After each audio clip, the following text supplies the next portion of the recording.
ودابا غنوضي رشي ليا نعمل لا زريعه الكتان على الليمون وشوفي ليا النتيجه. انت غتحكمي وانت غادي تشهدي بعينيك. وهاد الوصفه راه ماشي غير العيالات، حتى للرجال جميع المشاكل ديال البشره غتخلصي منهم. ما تقوليش ليا لا مسامات، لا عندي الكلف، لا عندي الحبوب، لا عندي كذا. هذه هي دواك ان شاء الله بحول الله. ولكن خصوصا الا كملتي الفيديو للنهايه، لان المكون اللي غادي نضيفوا ليها في الاخير هو السر ديال الكماله ديال هاد الوصفه هذه. ثقي فيا انك لا شاهدتي الفيديو الى النهايه غادي تصدمي. غادي تجيبي لي نعمل لا واحد الحكاكه، وغتجيبي لي الليمون من احسن المنظرين، وغادي تحكي داك القشور ديالو لان فيهم واحد الفيتامينات صراحه راه مزيان للبشره بزاف، تعطي النضاره والتفتيح وجميع الحوايج الزوينين غتلقايهم ليا في الليمون. من بعد لاله غادي نجيبهم، غادي نديرو في واحد الكاسرونه اولا واحد المقيله، ديري غير الكميه اللي غادي تكفيك وغتقدري عليها. غتجيبيها فوق البوطه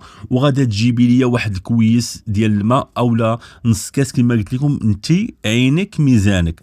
شوفي اي مشكل تتعاني منه في البشره ديالك هذه هي الدواء ديالك. صافي، الحبوب، حب الشباب، هذه الكحوليه تحت العين، جميع المشاكل. وصفه غنيه جدا ان شاء الله بحول الله، وغادي تشوفوا النتيجه ديالها. ولكن بغيتكم اقل حاجه تهبطوا التعليقات وتكتبوا لي من اين بلاد كتابعوني، وتعطيني واحد المتابعه، وتبارطاجيو الفيديو ضروري باش الناس تستافد. من بعد ما كنزيدوا زريعه الكتان كما قلت لكم على حسب الكميه، كنمزجوا هاد المكونات بشويه على نار مهيله بهذه الطريقه هذه. واجي دوزي لي طاب الثانيه نعمل لا، وجيبي لي واحد عصاره، وجيبي لي يعني شي جوج مندرينات بحال هكا اولا ثلاثه، وحاولي تعصريهم بهذه الطريقه لان داك الماء غادي نحتاجوه. غادي نشدوا داك الماء اللي عصرنا ديال دوك الليمونات وغادي نضيفوا عليه النشا ناريه. انا شوفوا، انا ما غنهضرش حتى تجربوا. واللي غتبقى في التعليقات لا وصفه لا كذا كذا كذا،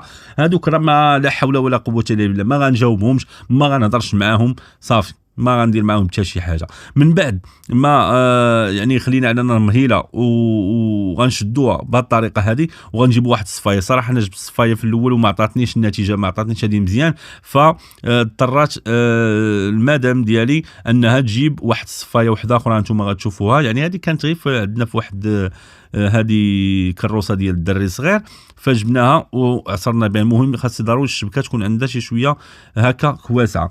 من بعد غادي نجيبوا هذيك الوصفه الاولى وغادي نزيدوا عليها هذيك زريعه الكتان اللي عصرنا والليمون، وغادي نضيفوها ليها كما كتشوفوا، وغادي نحاولوا نحركوا ونمزجوا مزيان. عباد الله، راه المكون اللي قلت لكم واللي غنضيفه في الاخير هو اللي غادي يكمل